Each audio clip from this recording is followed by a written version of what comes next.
This is TJ Zwarich with the Agents of Fandom, joined by the absolutely legendary Larry Houston. Thanks so much for joining me. This man helped make the X-Men what they are today. Thanks so much for joining me. Oh, I'm glad to be here, man. Glad you're invited. Thank you. What's it been like for you seeing this series you helped create have such a resurgence right now? I mean, even LeBron James is out here on Twitter saying, how do I get myself some more X-Men? I was so surprised to see that tweet. It was like, oh my God, he knows what the show is. No, it's been very satisfying and feels very good that the show's been remembered so well. Because, you know, it's been a gap from 1997 until like, what, 20, 30 years later? And suddenly people remember the show and they remember it fondly, which is making me feel very good because it's like, I put my heart and soul into creating the original series. And it's nice to know that it was received really well. And thank you. As you directed the original series, but first and foremost, you're an artist. So what, for you, what has been able to be done with this new series from a visual standpoint that maybe wasn't possible in animation in the 90s? Well, back then in the 90s, I had no budget. So these guys, like I had budget here, they got Disney budget here. So these guys are actually able to do full animation and to make the shows look really good. I mean, they don't have to worry about the expense, where I had to a lot. So I had to make my show look like I have more money than I really have. But the new show is great. I mean, I visually, like I told them, I'm envious all the toys they get to play with, because mine's just paper and pen, and they got computers to do everything they want. So it's like crazy. But yeah, I really enjoy what they're doing. And the directors on the show, let's see, Jake, Emmy, and I'm gonna get it wrong, I think it's Jason.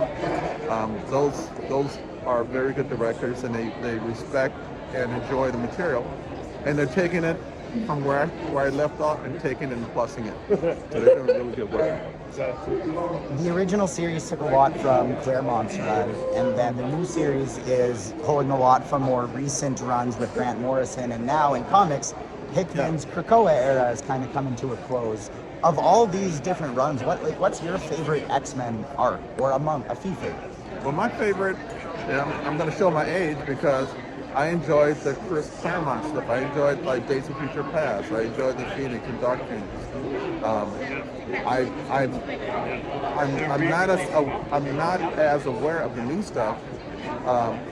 But the directors, Jake and the rest are bringing me up to speed on stuff that I don't know about, because I kind of lost track of the X-Men after the year maybe 2008 or something like that. And so the stuff that they're putting in now, it's like, oh really, that happened? Oh, that's cool. You know, I didn't know about all of the Genosha stuff until they brought me up to speed. I went, oh my God, they did that? It's like, all right. So it's cool, and I know it was it might have caught people off guard, big time. But that's what you can do when you're not like my show was for kids 7 to 12. Theirs is for teenage and above. So they're able to do a lot more than I can do. And there's two, I think, sets of comics that I don't blame you for not keeping up, because I think there's two sets of comics that are near impossible, and that's X-Men related ones and Bat Family related ones, because there's just so many happening at all times. Yes. But in addition to X-Men the Animated Series, you've helped pioneer so many important animated shows. You've been on Batman the Animated Series, and one of my favorites, Static Shock, as well. Yeah. Are there any characters, either Marvel, DC, or elsewhere, you have never gotten to work on that you would love to kind of take a swing at?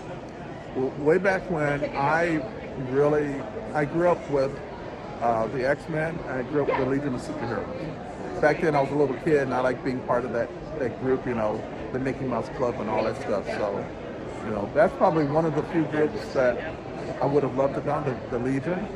And so, you know, I didn't get a chance to do that. Other people did it. But I got a chance to do the other show I enjoyed, Marvel, was the Fantastic Four. Because when I left the X-Men, I did X-Men season 1, 2, 3, 4. And then I left to do season 2 of the Fantastic Four. And I told him, if you want me to do that, the three things I wanted was that I want to do the classic stories. I want to get a little bit more money. And the third was, leave me alone.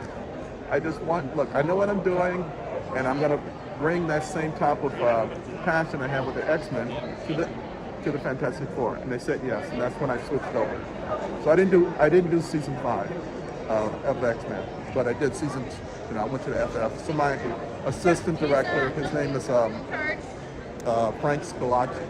He took over season 5. Very cool. Well, thank you so much for joining me today. Check out X-Men, the animated series, as well as X-Men 97 on Disney+. Larry Houston, thank you so much.